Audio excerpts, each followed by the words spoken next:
1993 সালে চট্টগ্রাম টু ফেনী রেলপথ নির্মাণের সুবাদে ব্রিটিশ প্রকৌশলী ব্রাউঞ্জারের তত্ত্বাবধানে এই বাংলোটি নির্মাণ করেন। কথিত আছে, ব্রিটিশ আমলে বাংলোটি ব্রাউঞ্জার নির্মাণ করেন রেল কর্মকর্তারা থাকার উদ্দেশ্যে। বাংলোটি যেখানে নির্মাণ করা হয় সেখানে তখন ঘন ঘন জঙ্গল ছিল, আর পাহাড়ি হাতিদের আনাগোনা ছিল বেশ। মূলত সেই কারণেই বাংলোটির নামকরণ করা হয় হাতির বাংলো। এই দেখতে পাচ্ছেন, এখানে বন জঙ্গলের মধ্যে হাতিরা বাস করতো, এখানে হাতিরা ছোটাছুটি করতো, তাই ওনার বাংলোটির নাম করা হয়েছে হাতির বাংলো। দেখেন অনেকটা হাতির বাংলোর মতো, অনেক মনে হচ্ছে হাতি সুর তুলে দাঁড়িয়ে আছে, অনেকটা ওরকমই মনে হচ্ছে। আপনাদেরকে যেটি দেখানোর চেষ্টা করছি।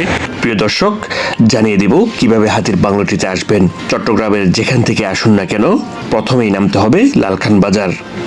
লালখান বাজার নেমেই রাস্তার ডান পাশ দিয়ে 4 কদম হাঁটলেই পেয়ে যাবেন ডানে আরেকটি উপরে ওঠার রাস্তা। সেই রাস্তায় একটু হেঁটে লেডিস ক্লাবের পাশ ঘেঁষেই ডানের রাস্তায় হাঁটলেই পেয়ে যাবেন কাঙ্ক্ষিত সেই হাতির বাংলো। হাতির আদলে নির্মিত চট্টগ্রামের চিয়ারবি পাহাড়ে 19 শতকে তৈরি পুরনো স্থাপনাটি সাধারণ লোকজনের কাছে হাতির বাংলো নামেই পরিচিত। বাংলোটির দুই পাশে 2টি করে 4টি হাতির কানের আকৃতির মতো জানালা রয়েছে।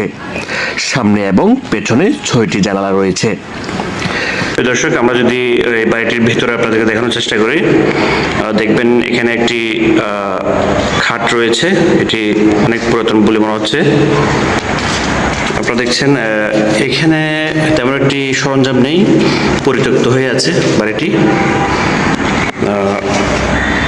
মনে হচ্ছে ওখানে আরেকটি ওই পাশ দিয়ে একটি দরজা খোলা রয়েছে। বাংলোটি দূর থেকে দেখলে মনে হবে আস্ত একটি হাতির সুর তুলে দাঁড়িয়ে আছে।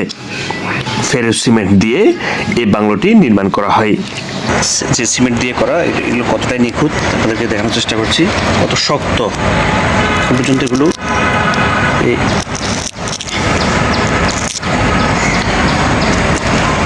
সবচেয়ে মজার ব্যাপার হচ্ছে এই বাংলোটি যে চট্টগ্রামে অবস্থিত সেটি চট্টগ্রামের অনেকেরই অজানা।